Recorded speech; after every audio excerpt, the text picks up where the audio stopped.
A Bíblia é um livro inspirado por Deus e que possui promessas divinas disponíveis para os seus filhos. Há promessas que se cumprirão independente de qualquer atitude humana. Porém, há outras que estão condicionadas a uma atitude de obediência do ser humano aos princípios estabelecidos pela palavra de Deus. As promessas divinas, ela têm por objetivo atender os desígnios de Deus, bem como nos levar a experimentar um relacionamento mais próximo com Ele. E na vida dos patriarcas Abraão, Isaque e Jacó, isso fica bem evidente para nós. Que a paz e a graça de nosso Senhor Jesus Cristo esteja com você, meu querido irmão, minha querida irmã. Eu me chamo Gilmar Reis, seja bem-vindo ao canal Firmado na Palavra. E hoje estaremos estudando a lição de número 2, que tem por título A Fé de Abraão nas Promessas de Deus. Texto áureo. E apareceu o Senhor a Abraão e disse: A tua semente darei esta terra. E edificou ali um altar ao Senhor que lhe aparecera. Gênesis capítulo 12, versículo 7. Verdade prática: quando Deus faz uma promessa incondicional, Ele cumpre plenamente. E a palavra-chave da lição é promessa, que pode ser definida como um compromisso, declaração ou voto de realizar uma ação futura, criando uma expectativa de cumprimento. A palavra promessa está presente ao longo de toda a Bíblia. No Antigo Testamento, embora a palavra não esteja registrada claramente, pode ser constatada pelo que o Senhor promete a Abraão, Isaque e Jacó. No Novo Testamento, é dominante a mensagem de que as promessas do Antigo Testamento foram cumpridas na Nova Aliança. Ainda no Novo Testamento, o Deus Todo-Poderoso realiza novas promessas como extensão da obra salvífica de Cristo, em que os fiéis que dormem no Senhor serão ressuscitados e os corpos dos que ficarem vivos serão transformados por ocasião do arrebatamento da igreja. E quando é o nosso Deus Todo-Poderoso que promete, queridos, tenha certeza que irá se cumprir, porque Ele pode todas as coisas. Nenhum dos seus planos podem ser frustrados.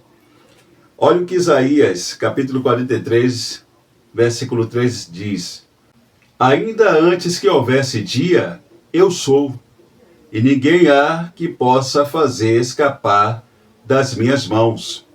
Operando eu, quem impedirá? E foi esse Deus que se revelou para Abraão, e que aos poucos vai mostrando para ele que vale a pena confiar no seu poder, cuidado e misericórdia. E os objetivos da lição são apresentar o retorno de Abraão do Egito para Canaã, enfatizar as consequências de nossas escolhas e mostrar os altares erguidos por Abraão a Deus. E o texto bíblico em classe está lá em Gênesis capítulo 13, versos do 7 ao 18. Tópico 1 da lição: Abraão volta do Egito para Canaã. Subtópico 1, contenda entre pastores. E aí nós vamos lembrar que na semana passada nós vimos na lição de número 1 que Abraão, quando ele chega em Canaã, juntamente com Sarai, sua mulher, seu sobrinho Ló, e as pessoas que estavam o acompanhando, juntamente com seus bens, ele encontra um cenário ali em Canaã de fome, de escassez e fome. A terra para onde Deus havia apontado, que ele deveria ir, quando ele chega, ele encontra fome nessa terra. A gente pode verificar isso lá em Gênesis capítulo 12, versículo 10. E diante desse cenário, Abrão, ele toma uma decisão sem consultar a Deus de ir para o Egito. E nessa decisão de ir para o Egito, ele é levado a mentir, ou seja, a omitir uma informação importantíssima sobre Sarai. Que nós sabemos que Sarai, ela era sua meia-irmã por parte de pai, mas também era sua esposa, né? Era sua mulher. E ele combina com ela, temendo por sua vida, né? Por sua própria vida, ele combina com ela que ela omita essa informação, dizendo apenas que é a sua irmã. E aí nós vamos ver que quando Abrão ele entra no Egito com Sarai, os egípcios, eles veem a beleza de Sarai, se admiram, os príncipes do faraó também, e aí gabam-se dela diante do faraó, que a toma e a leva para sua casa. Ele vai ali agradar Abrão, como nós vamos ver, o texto vai dizer, que ele agrada Abrão, dando a ele jumentos, ovelhas, bois, escravos, escravas, que inclusive, muito provavelmente, uma dessas escravas seria Agar.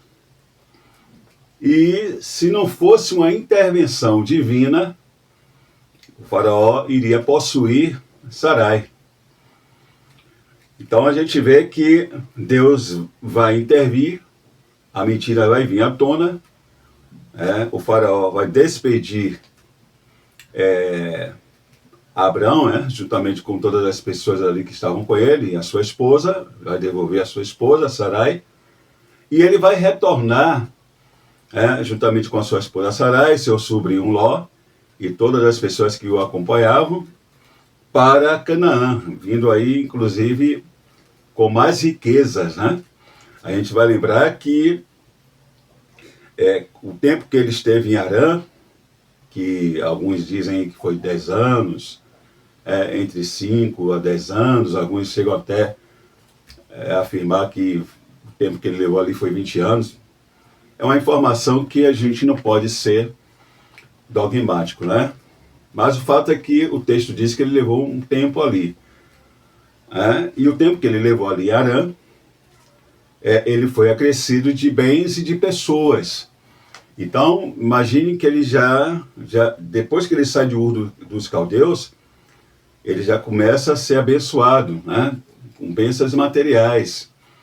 Chega ali no Egito, mesmo sendo um erro, mas Deus, pela sua infinita graça e misericórdia, e por ser fiel à sua palavra, também permite que aconteça essa situação e o faraó o abençoe, dando ali a ele gados, ovelhas, enfim. Ele vem mais rico e chega de retorno para Canaã. E paralelamente a Abrão, seu sobrinho Ló também vai prosperando, vai enriquecendo. Então, quando eles retornam para Canaã, ambos estão ricos, mais ricos. E aí a gente vai ver que o texto vai dizer, lá no verso 6, que a terra não podia sustentá-los para habitarem juntos, porque eram muitos os bens de ambos. Ambos os homens haviam prosperado muito, que a terra não ia dar conta, por exemplo, dos gados, de sustentar o gado, as ovelhas de Abrão e de Ló. Aí vai haver o quê? Contenda, discussão desentendimento entre os pastores de Abrão e os pastores de Ló. Porque imagine que Canaã havia passado por um período de escassez e de fome, então, por certo, ainda estava se recuperando e não havia vegetação e água, por exemplo, suficiente para sustentar os animais de Abrão e de Ló. Fora que o texto vai nos dizer que na terra estava habitando os cananeus e os fariseus, ou seja, ainda tinha esse povo que eles tinham que lidar.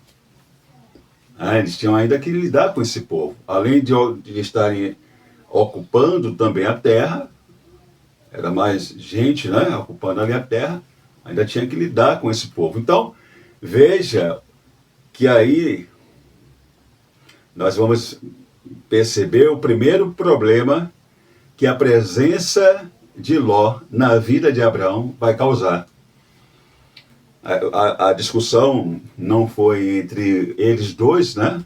Porque o texto em momento nenhum diz para nós que Abraão e Ló estavam em pé de guerra. Não, aparentemente, o que a gente pode inferir da narrativa é que eles, tio e sobrinho, se davam muito bem, né? Se respeitavam, mas as pessoas que o cercavam, que estavam com eles, no caso aí os pastores, no caso os funcionários, né? É que já estavam criando confusão. Então isso iria atingir a família, né? Iria atingir ali o tio e o sobrinho. Então, Abraão, percebendo isso, ele aí vai propor uma separação. Então, a gente vê, né, que em primeiro momento, quando ele sai ali de Harã, até então a gente não viu nenhum problema, né? Mesmo sabendo que a ordem de Deus tinha sido para Abraão cortar laços familiares, porque nós trabalhamos isso na primeira lição. Nós vimos que era para ele sair da parentela, cortar laços familiares, laços com os amigos, sair da casa do pai, abrir mão de tudo, né? Ou seja, em suma, era para ele sair, ele e a esposa Sarai, né? Mas ele sai ali de Harã, o pai morre ali em Harã, mas ele ainda leva, né, na peregrinação, seu sobrinho Ló. E a primeiro momento a gente fica olhando ali e não vê problema, mas em primeiro momento o que me parece que vai causar problema, meu amigo, lá na frente, é o caso de Ló, né? E a gente percebe que o melhor é sempre ouvir a voz de Deus e obedecê-lo sem reserva. Então, Abraão ele vai perceber que isso vai trazer dores de cabeça, aborrecimento entre ele e o sobrinho. Então, antes que isso acontecesse, ele propõe, né? Olha, que não haja contenda entre mim e ti. Então, não está toda a terra não está aí, você não está vendo toda a terra aí, faz o seguinte, se você for para a direita, eu vou para a esquerda. Para a esquerda. Se você for para a esquerda, eu vou para a direita. Ah? E aqui, irmãos, nessa proposta de Abraão, além da generosidade, porque a promessa era para ele, a promessa da terra era para ele era o patriarca ali agora, ele poderia muito bem impor, né? Não, olha, vá para tal lugar ou para tal direção, a gente vai ter que se separar. Mas não, há uma generosidade dele dar ao sobrinho o direito de escolha, mas eu vejo aqui, irmãos, principalmente o começo, o resultado de um aprendizado, da experiência que ele teve no Egito. Porque quando ele chegou em Canaã, ele tentou resolver de imediato as coisas, ao seu modo, assegurar a segurança dele e da família, né, indo para o Egito. Depois tentou lá resolver por decisão própria, né, usando seus artifícios, que são próprios do seu ser humano, para sobreviver, omitindo uma informação para poder tanto a esposa ficar bem, como também ele. Mas ele viu que quem está no controle da situação todo o tempo, ainda que nos permita, em algum momento, termos uma atitude, tomarmos uma ação, é Deus. É Deus. Porque quando ele quer, ele vai vendo, aí eu e você vai. Mas quando ele quer, ele diz, não, aqui não.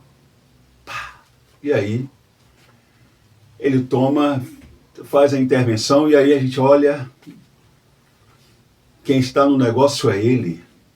Quem diz o que vai acontecer é ele. Ah? Quem diz até onde vai é ele. Quem diz daqui você para e volta é ele. É ele que está no comando. Então ele viu isso no Egito e aprendeu a lição. Porque agora ele entrega na mão de Deus. Ele diz, olha, por certo, né, conjecturação minha aqui, eu não vou determinar para onde eu vou, nem para meu sobrinho vai. Deus me fez promessas, ele é fiel para cumprir, eu já estou vendo que ele é poderoso para intervir, para fazer como ele quer. Então, se você escolher ir para a direita, eu vou para a esquerda. Se você escolher ir para a esquerda, eu vou para a direita. Estou tranquilo. A bênção do Senhor e as suas promessas me acompanharão para onde eu for. Aleluia, né? É por isso que Deus ele permite nós passarmos por situações, né? Situações até provocadas por nossas decisões precipitadas. E isso por amor, porque no momento certo ele vai intervir e a gente vai tirar, né, da situação um aprendizado e vai aprender que determinadas coisas, circunstâncias, a gente tem que entregar na mão dele. Deixar que ele faça. Porque, meu irmão, tem questões que, se a gente quiser colocar, e a história de Abraão mostra isso, né? Colocar o nosso dedinho lá, aí a coisa desanda aí. Então, é melhor consultar ele, sempre estar consultando o papai, falando com o papai. Estou pensando em fazer isso, meu pai. Que ele já sabe, ele nos conhece perfeitamente, mas a gente conversa com ele e aí ele nos dá a direção melhor. Então Abraão, ele aprendeu isso, ele viu a situação lá do Egito e disse, então, tá aí. E Ló, que, por certo, não estava atento para os acontecimentos que estavam ocorrendo com o tio, aí olhou, toda a campina ali, olhou toda a terra, e aí escolheu a parte que lhe pareceu, mais vantajosa aos olhos. O texto vai dizer que Ló levanta os olhos e vê toda a campina do Jordão, que era bem regada, isso antes de Deus destruir Sodoma e Gomorra. Era como o jardim do Senhor, quem sabe fazendo alusão ali ao jardim do Éden, né? Usando essa expressão, comparando a beleza, era como se fosse, né? As terras do Egito, quando se entra ali em Zoar. Zoar era uma cidade, uma pequena cidade ali nas proximidades de Sodoma e Gomorra. E então o que Ló ele vê é algo muito belo aos olhos, aparentemente, né, vantajoso. Ele olha ali e o texto vai dizer que ele então decide ir habitar nas cidades da campina, E aqui nós vamos ver que Ló ele não leva em conta, primeiro, a liderança do tio, de Abraão, porque, como nós já falamos, Abraão agora é do patriarca. Ele estava ali liderando, e ele estava sob a liderança do tio até então. Mas ele não reconhece isso. Ele não reconhece o fato de que Abraão poderia muito bem ter deixá-lo lá em Harã, porque o chamado, como nós sabemos, o chamado para sair de Ur dos Caldeus e ir para uma terra que Deus lhe mostraria, que hoje nós sabemos que era Canaã, foi para Abraão. E nós bem sabemos que Deus, a ordem de Deus, é que ele deixasse, a sua parentela, rompesse laços familiares. Então, ele poderia muito bem ter deixado Ló lá em Harã. Mas, como nós já trabalhamos essa questão, o fato de Ló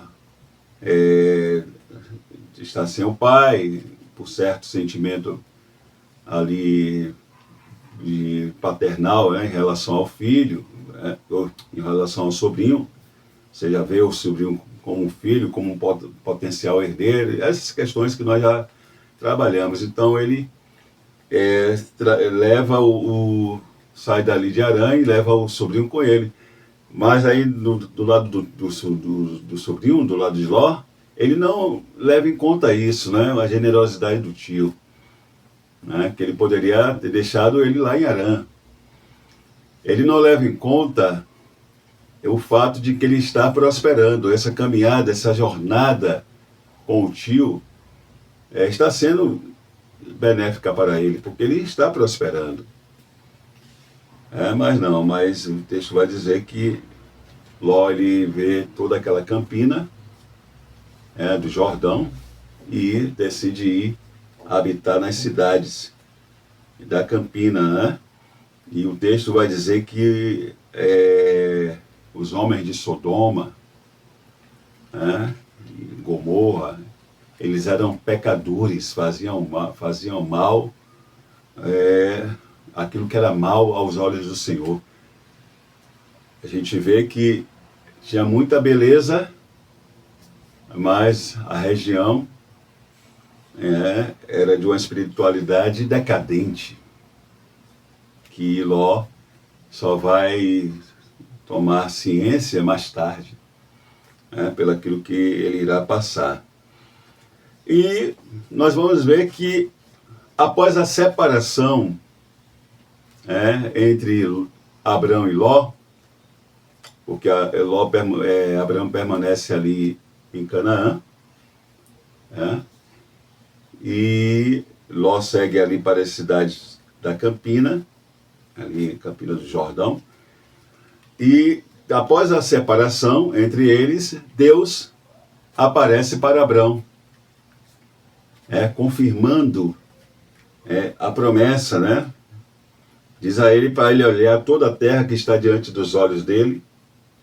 Olha aí toda essa terra que está diante dos seus olhos, desde o lugar de onde você está, até a banda do norte, do sul, do oriente, do ocidente, porque toda essa terra eu vou dar para ti e a sua semente.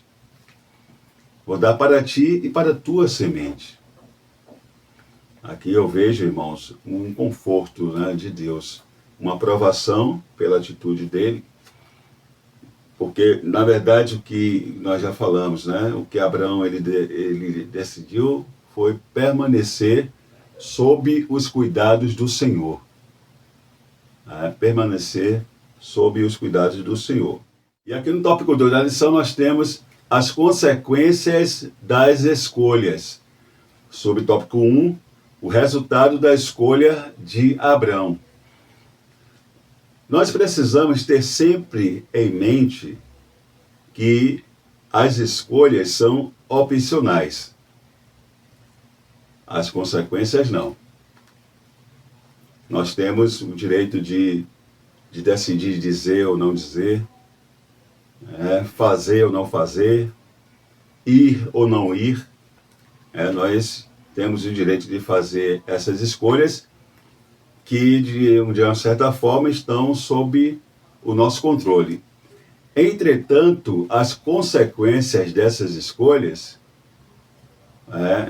não estão sob o nosso controle e são inevitáveis.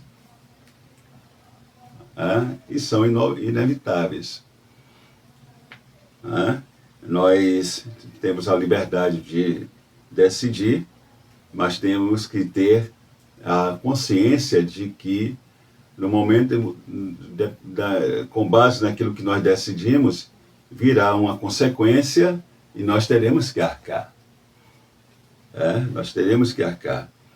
É por isso que, principalmente quando se trata de algo que vai ter impacto na nossa vida espiritual, nós precisamos buscar orientação do alto, né? Como nós já falamos, orientação de Deus, porque, inclusive, existem consequências das nossas decisões que podem ser boas ou ruins, né? A gente está falando aqui que as consequências são inevitáveis, mas podem ser consequências boas. E aí tudo bem. A questão é quando são consequências ruins. E aí existem aquelas que a gente sofre, né? Passa por elas, tira o nosso aprendizado, mas aí passamos agora, vestimos uma nova roupa, né? E seguimos em frente. Pronto. Mas existem consequências de nossas decisões que mesmo nós, por exemplo, nós como cristão, dependendo do que seja, né?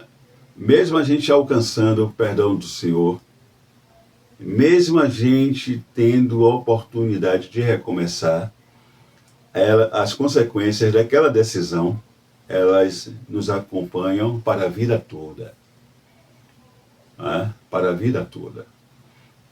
E aí é que é o complicado, né? Porque você é perdoado, assim, dependendo do que seja, né? Digamos que foi algo que chegou a ser até uma falha diante de Deus. Você é perdoado, né? Você tem a oportunidade de recomeçar, mas a consequência daquela decisão, daquilo que eu e você, nós cometemos, né? A gente tem que carregar a vida toda e pedir graça a Deus para nos suportar. Porque tem questões, consequências de nossas decisões que não adianta nós orarmos, porque às vezes é algo que a gente vai ter que carregar para toda a vida. Né? Por isso que o melhor é buscarmos orientação da parte de Deus, principalmente quando for algo que for impactar na nossa vida espiritual. Ou na vida espiritual de alguém, né? Porque eu falei aqui que nós temos o direito de decidir falar ou não falar, e às vezes tem coisas que a gente tem que analisar. Olha, eu tenho que realmente dizer isso? Qual é o benefício de eu falar isso para essa pessoa, ou de expor isso, determinado assunto? Será que vale a pena? Será que o mais prudente não é eu me calar? Né? Não vai trazer mais benefício se eu deixar passar? Porque, irmãos, às vezes tem algo que não vale a pena dizer, né? Tem coisas que não vale a pena nós tomarmos uma atitude de acordo aos nossos pensamentos. Porque os estragos, principalmente espirituais, de repente podem ser irreparáveis, né? Não sei porque estou insistindo aqui nessa questão, né? Mas nós precisamos ponderar nas nossas decisões, pedir ao Senhor discernimento, né? Discernimento, até porque hoje o Espírito Santo ele reside em cada um de nós, né? Que somos cristãos, que já entregamos a nossa vida para Cristo, né? Aqui estou falando aqui diretamente para pessoas que já são cristãos, que vivem o Evangelho, né? Então, cada um de nós já somos a habitação do Espírito Santo de Deus, o Paráclito, né? Aquele que veio para nos auxiliar, principalmente quando nós temos que tomar decisões, né? Bom, mas voltando aqui, né? Saiu um pouquinho aqui. Então a gente precisa entender que as nossas escolhas elas são opcionais, as consequências não. E isso nós vamos ver, né, entre Abrão e Ló. Porque qual foi o resultado da escolha de Abrão? Benéfica. Nós vimos aí que Deus se agradou, né, porque logo aparece para ele, depois ele vai ali habitar nos cavalhais ali de Manre, ali na próxima Hebron. E Deus sempre mostrando a direção, sempre cuidando de Abrão. Então, o resultado para Abraão não foi... Isso não quer dizer que ele não passou situações, né? Mas ele teve a aprovação de Deus, o cuidado de Deus sobre ele. Então, ele permanecer ali na terra prometida, em Canaã, na dependência de Deus, foi uma escolha sábia que trouxe bons resultados. Diferente dos resultados da escolha de Ló, que escolheu pelo que estava vendo, escolheu com base na beleza material, sem saber da decadência espiritual da região para onde ele ia, da cidade de Sodoma, que foi a cidade onde ele foi habitar, e mais tarde ele viu a depravação que era essa cidade. E para ele não foi nada bom, porque ele vai enfrentar logo de início aquela guerra entre os 5 e os 4 reis, ali quando Quedorlaomer vai levar ele e outros cativos, e nós vamos ver que ali ele vai passar por um sofrimento, só para a gente trazer uma informação, quem foi Quedorlaomer, e a gente contextualizar a questão. Quedorlaomer foi o rei de Elão, hoje atual Irã. Por cerca de 12 anos, as cidades cananeias serviram a Quedorlaomer como cidades vassalas, o que significa que elas pagavam altos impostos a esse governante elamita, em troca de proteção e segurança contra quaisquer saqueadores. Entretanto, se uma cidade deixasse de pagar seus impostos, precisaria de proteção contra ele. Então, nós vamos ver que depois de 12 anos, os reis de 5 cidades situadas no Vale do Jordão, Sodoma, Gomorra, Adimá, Zeboim e Bela, que é Zoar, decidiram que deveriam pôr fim à extorsão e declararam guerra, rebelando-se contra Quedorlaomer, que, juntamente com Anrafel, rei de Sinar, Arioque, rei de Elassar, e Tidal, rei de Goim, vão vencer a guerra, saquear Sodoma e, junto com outros cativos, levar o sobrinho de Abrão, Ló, prisioneiro.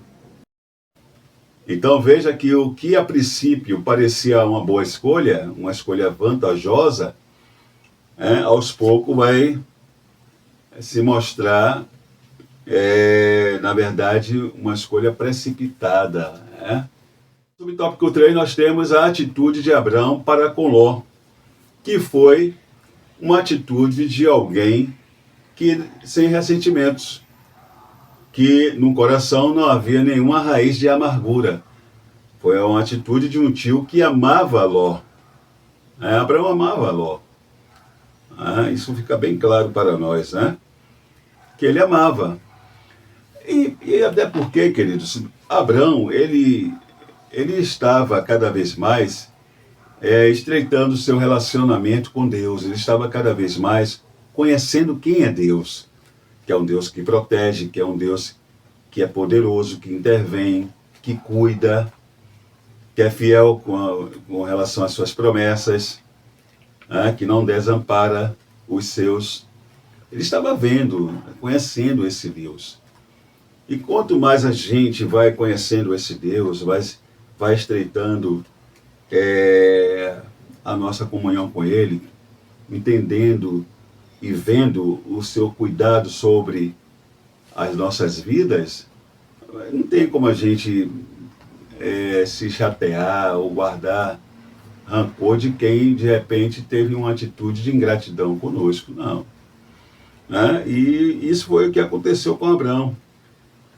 E ele vai saber, né, o que é o contexto do ocorrido com o sobrinho, e a atitude dele vai ser de pelejar em pró o resgate do seu sobrinho Ló. O texto vai dizer que ele vai reunir ali 318 homens de seu campo, que tinha habilidades em luta, né? E vai pelejar contra Quedorlaomer. Vai vencer e trazer tantos cativos que esse rei elamita havia levado, como também resgatar o seu sobrinho Ló. Então a gente vê que nessa atitude aí, de até se arriscar, né? Porque imagine que Abrão estava apenas com 318 homens, por mais que fossem homens preparados, né? Habilitados em luta, mas ele ia enfrentar uma colisão de 4 reis, porque era Quedorlaomer mais 3, né? Mas mesmo assim ele vence, né? Ele vence e resgata o seu sobrinho.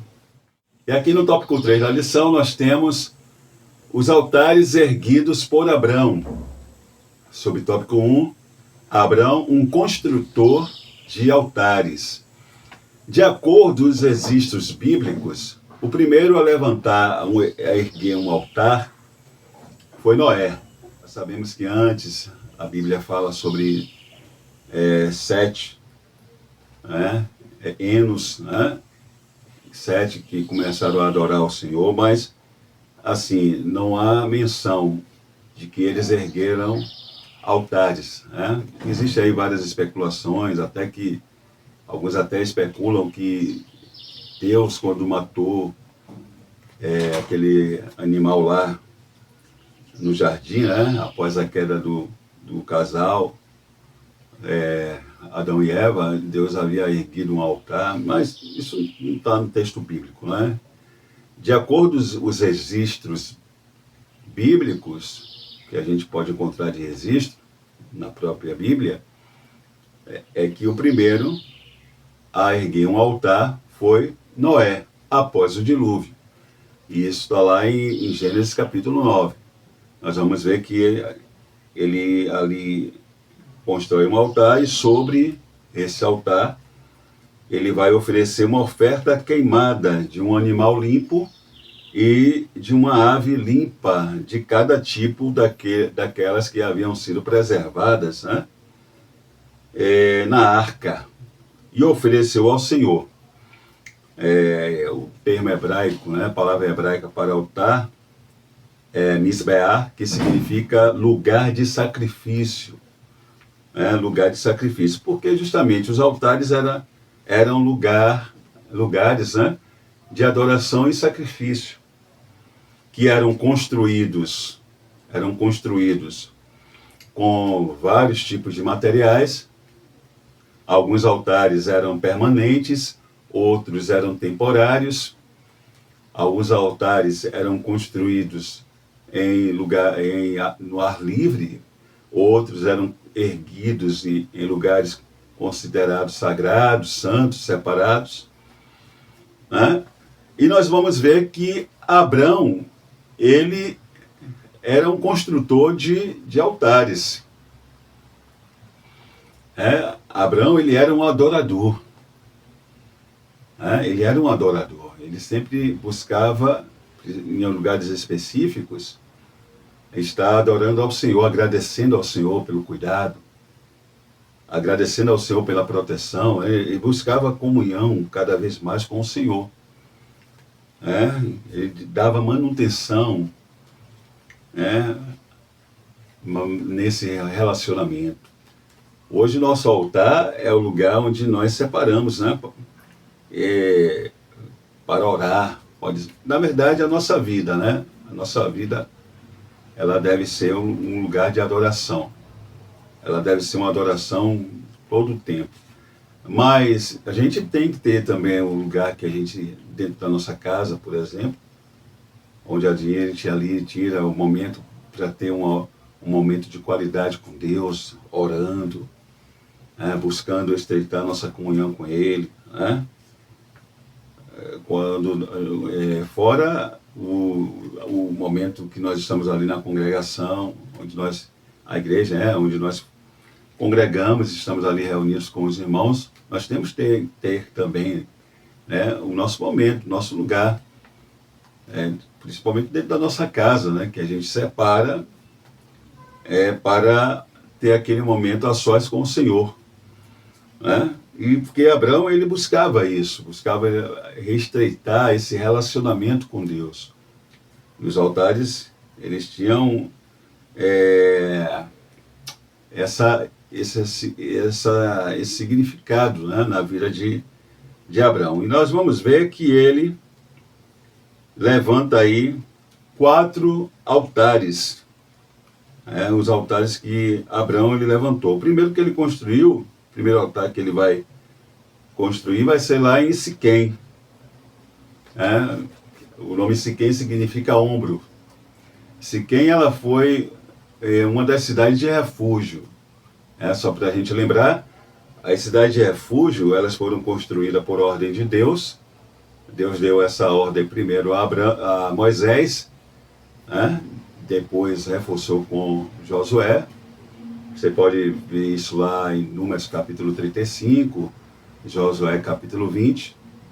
Né? Inclusive, Siquém é mencionada lá em Josué capítulo 20, versículo 7, como uma das cidades de refúgio.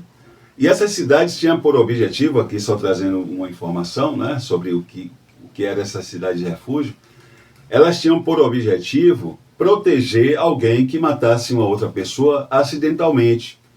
Então, a pessoa cometeu um homicídio acidental, sem intenção, sem ter premeditado o assassinato. A pessoa que a ele, inclusive, havia matado, ele não tinha nenhum ódio contra aquela pessoa, foi algo acidental. Então, essa pessoa poderia fugir para uma dessas cidades de refúgio e ali ela estaria protegida do vingador do sangue. Em algumas traduções você vai encontrar a expressão vingador de sangue, né? Que era o parente mais próximo da vítima, né? Normalmente de sexo masculino, que viria para vingar a morte, né, do seu parente. Então, a pessoa que havia cometido esse homicídio acidentalmente, ele poderia fugir e ali para uma dessas cidades, e ali ele estaria protegido. Ali o seu caso seria avaliado pelos anciãos, seria averiguado se de fato o assassinato teria sido acidental, e mesmo constatando que sim, a pessoa não poderia ou não deveria sair da cidade até que o sumo sacerdote em exercício ele morresse. Porque somente a morte do sumo sacerdote em exercício é que poderia realmente livrar, né, expiar aquela pessoa dessa culpa. Quando o sumo sacerdote em exercício ele morria, aí a pessoa estava livre para sair da cidade e retornar para a sua casa. Então, as cidades de refúgio, elas foram erguidas principalmente com esse objetivo. Lembrando que essa lei não se aplicava àquelas pessoas que eram de fato homicidas, que eram assassinos, que haviam cometido um assassinato, matado alguém de forma premeditada. Esses daí não eram amparados por a lei e nem iriam encontrar nas cidades de refúgio proteção. Ao contrário, eles deveriam ser julgados, condenados e executados, como a lei ordenava, né? E Siquém era uma dessas cidades. Foi nesse lugar que Abraão, bem antes, né? Aqui nós estamos ainda falando do tempo de Abraão, ou a nação de Israel ainda não existia. Ele vai levantar o altar. O segundo altar que Abraão ele vai levantar vai ser lá em Betel. O nome Betel significa casa de Deus. E foi ali que ele invoca ao Senhor. O terceiro vai ser lá em Hebrom.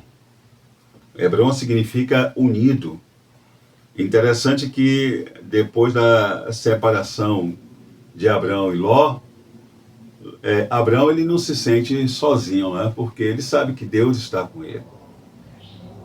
Nós, obviamente, poderia ter uma tristeza, ele era humano, de ter se separado do seu sobrinho, Ló, mas se sentir sozinho, não. Deus estava com ele. Né? E tanto que, logo após essa separação, Deus se manifesta, né, a ele, mostrando que ele estava com ele e que as promessas estavam de pé. Então, ele ergue o terceiro altar em Hebrom, que significa unido. E o quarto altar que ele vai erguer vai ser lá em Moriá, mais tarde lá, naquela situação da prova de Isaac, né, que nós ainda vamos ver mais para frente, né? O Moriá significa entrega, foi o lugar que Deus pediu que ele entregasse o seu Isaac, né? Mas na frente a gente vai trabalhar. Mas essa história que é conhecida de todos nós, mas sempre tem lições para nos dar, e sempre tem lições para extrair, né, irmãos? Sempre, sempre. Sempre o Espírito Santo ele nos traz algo ao nosso coração, ao nosso entendimento, né, para nós guardarmos, né? Então foram esses 4 altares que Abrão, né? Até então a gente já sempre chamando ele de Abrão, porque vai ter o momento da mudança do nome e o seu significado. Então, até aqui ele ainda era Abrão. Então nós vamos ver que o primeiro foi em Siquém, que significa ombro. O segundo foi em Betel, que significa casa de Deus. O terceiro foi em Hebrom, que significa unido. Deus estava com ele está em união com ele, estava com ele. E o terceiro foi no Monte Moriá, que significa entrega. E aqui chegamos à conclusão da lição. E diz assim: como homem de fé, Abrão tinha um relacionamento com Deus. E em cada fase de sua jornada, boa ou difícil, ele sempre construía um altar de adoração ao Senhor. Abrão nos ensina a respeito da fé e da adoração genuína a Deus.